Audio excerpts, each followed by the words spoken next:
Evans is also a well-known author, speaker, and widely syndicated radio host. Harris was in the second service on Sunday when he learned that Evans was stepping away from his pastoral duties. It was shock, everyone really couldn't believe what was being said. I just think that when somebody, I've been around the block long enough to know, when somebody rolls out that they committed a sin like this, it must be something that's significant enough that he don't want to tell you, and he has to step down to avoid being forcibly kicked down out of the church.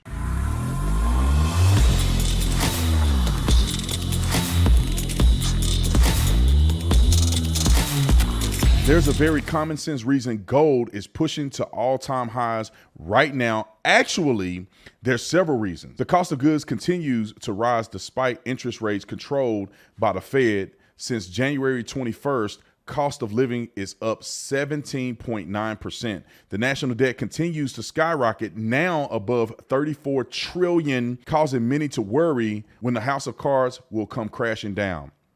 A presidential election year that will have massive implications on the future of this country. All of this adds up to the instability and uncertainty, and that is why so many Americans are turning to Birch Gold Group. Have you diversified your savings yet? Secure a portion of them with gold from Birch Gold. Text Brandon to 989898 and get your free info kit. You will learn how to convert an existing IRA or a 401k into a tax-sheltered IRA in gold, and it doesn't cost you a penny out of pocket. With an A+ rating with the Better Business Bureau and thousands of happy customers, you can count on Birch Gold too. Just text Brandon to 989898 to claim your free info kit and to protect your savings from uncertainty today. I got to say something about this real quick. This Tony Evans thing is kind of suspicious, right? I love Tony Evans. I think Tony Evans is great. I thought he was almost infallible, to be honest. All his kids are great. The guy's been preaching forever, probably over 40 years, and he's been blameless. Great ministry, great word of God. He's just revolutionized out there in Texas, and I just thought the world of him, man. I admire him more so than T.D. Jakes.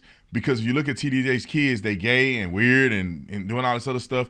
Tony Evans' kids are all good preachers. They're well-to-do. They're married. They're respectful. To me, that says a lot about the parenting when your children grow up and be incredibly successful. So now that he's come out and made a reference that a past sin is the reason why he's kind of stepping down from his lead role in ministry. He'll still be at the church. He'll still be worshiping in the congregation, but he's not going to have that role in ministry. The claim that he made is that he's just holding himself to the same account as he would hold anybody else, or that the ministry would hold.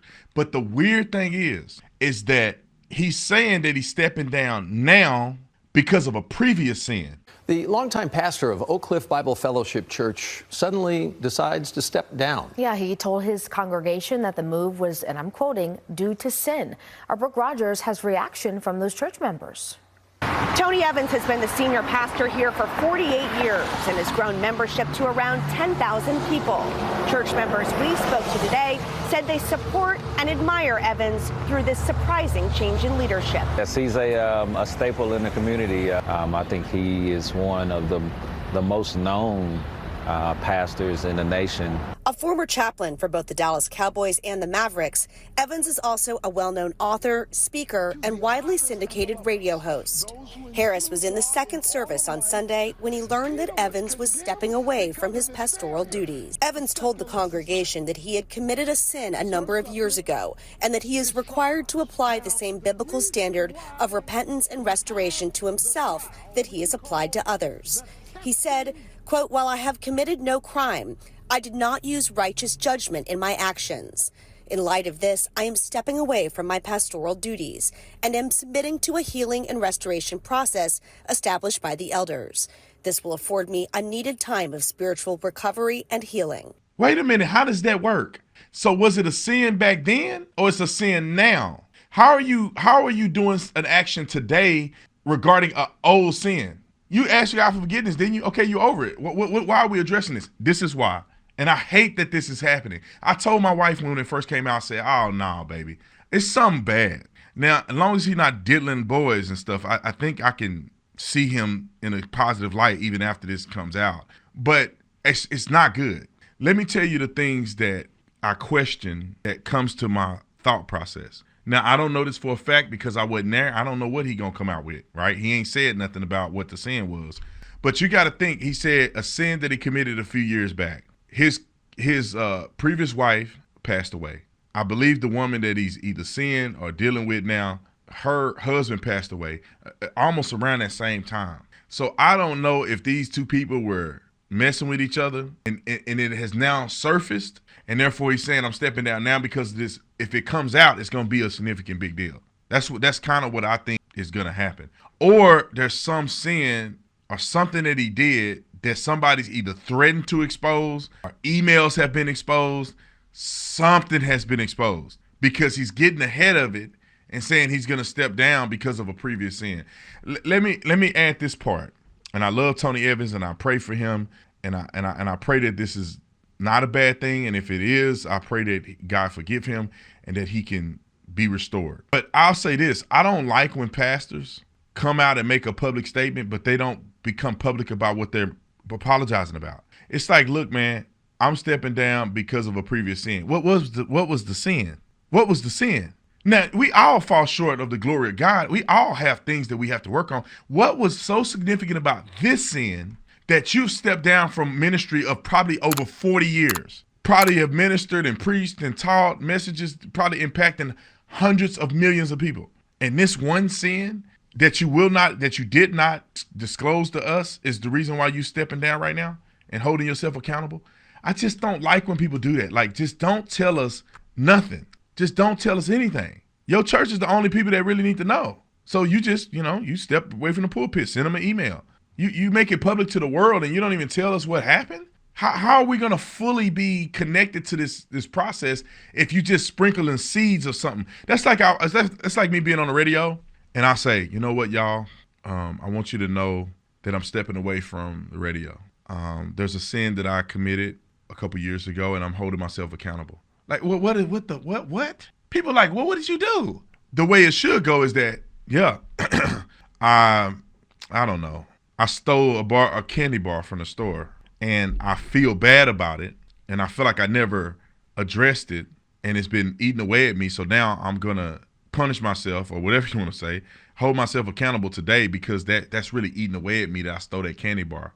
And I feel like that's I didn't make a righteous decision. Or a person divorces his wife and marries another woman and he lied about why he divorced his wife. You can just say, man, look, I was cutting up. I'm going to go live and I'm going to tell y'all what happened and then we're going to move on, right? And he say, look, I divorced my wife and I lied about it and I feel bad about it, terrible.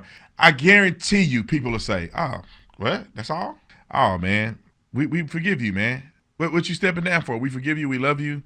We get it. You're human. You made a mistake. But when people can't forgive you is that when it comes from a leak or it comes from somebody when you had the opportunity out of your mouth to say, hey, y'all, here's what it is and here's what I did and this is what I'm doing to figure it out, fix it.